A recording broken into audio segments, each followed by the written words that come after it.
ಒಂದು ಭೂ ಸಾರಿಗೆ, ವಾಯು ಸಾರಿಗೆ.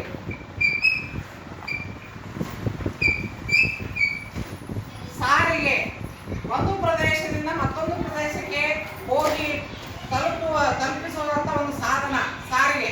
ಸಾರಿಗೆ ಅಂದ್ರೆ ಸಾರಿಗೆಗಳಲ್ಲಿ 3 ಪ್ರಕಾರಗಳು. ಒಂದು ಜಲ ಸಾರಿಗೆ, ವಾಯು ಸಾರಿಗೆ. ಭೂ ಸಾರಿಗೆ ಅಂದ್ರೆ ಭೂಮಿಯ ಮೇಲ್ಭಾಗದಲ್ಲಿ ಚಲಿಸತಕ್ಕಂತ ಸಾರಿಗೆಗಳನ್ನ ಭೂ ಸಾರಿಗೆ ಎಂದು ಕರೀತೇವೆ.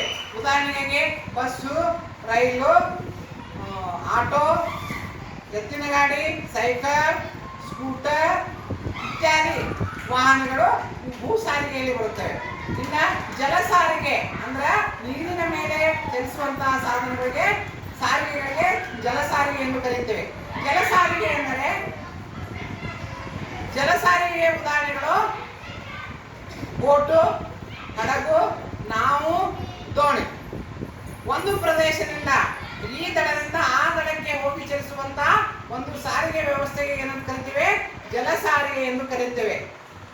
ಸಾಕಷ್ಟು ಜನರನ್ನ ಈ ಉದಾಹರಣೆಗೆ ಒಂದು ಊರಿನ ಮಧ್ಯದಲ್ಲಿ ಒಂದು ಸಮುದ್ರ ಅಥವಾ ನದಿ ಅಥವಾ ಹೊಳೆ ಅಥವಾ ದೋಣಿ ಇದ್ರೆ ನಾವು ಜನರು ಆ ಪ್ರದೇಶದಿಂದ ಈ ಪ್ರದೇಶಕ್ಕೆ ಹೋಗ್ಲಿಕ್ಕೆ ಬಳಸ್ತಕ್ಕಂಥ ಒಂದು ಬೋಟು, ನಾವು, ದೋಣಿ, ಹಡಗು ಇತ್ಯಾದಿಗಳ ಮೂಲಕ ನಾವು ಜನರು ಏನ್ ಮಾಡ್ತೀವಿ, ಒಂದು ಈ ದಡದಿಂದ ಆ ದಡಕ್ಕೆ ಹೋಗಿ ತಲುಪಲಿಕ್ಕೆ ಬಳಸ್ತಕ್ಕಂತಹ ಸಾರಿಗೆಗಳಿಗೆ ಜಲ ಸಾರಿಗೆ ಎಂದು ಕರೆಯುತ್ತೇವೆ.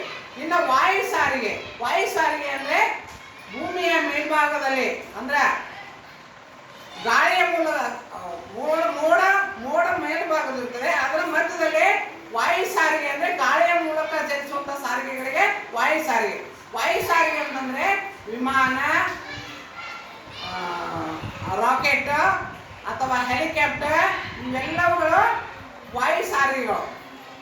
ವಾಯು ಸಾರಿಗೆ, ಜಲ ಸಾರಿಗೆ, ಭೂ ಸಾರಿಗೆ ಈ 3 ಸಾರಿಗೆಗಳ ಮುಖಾಂತರ ಜನರು ಒಂದು ಪ್ರದೇಶದಿಂದ ಮತ್ತೊಂದು ಪ್ರದೇಶಕ್ಕೆ ಹೋಗಿ ತಲುಪಿಸಲಿಕ್ಕೆ ಸಾರಿಗೆಗಳು ಅವಶ್ಯ. ಅದೇ ಅತಿ ವೇಗವಾಗಿ ಹೋಗ್ತಕ್ಕಂಥ ಸಾರಿಗೆಗಳಂತಂದ್ರೆ ವಿಮಾನ. ಅತಿ ವೇಗವಾಗಿ ಒಂದು ಪ್ರದೇಶದಿಂದ ಮತ್ತೊಂದು ಪ್ರದೇಶಕ್ಕೆ ಕಡಿಮೆ ಸಮಯದಲ್ಲಿ ಅತಿ ವೇಗವಾಗಿ ಹೋಗಿ ತಲುಪಿಸುವ ಒಂದು ಸಾರಿಗೆ ವಾಯು ಸಾರಿಗೆ ಇರುತ್ತದೆ. ಹೀಗೆ ಸಾರಿಗೆಗಳಲ್ಲಿ 3 ಪ್ರಕಾರದ ಸಾರಿಗೆಗಳನ್ನು ನಾವು ತಿಳಿದುಕೊಳ್ಳೋಣ ಮಕ್ಕಳೇ.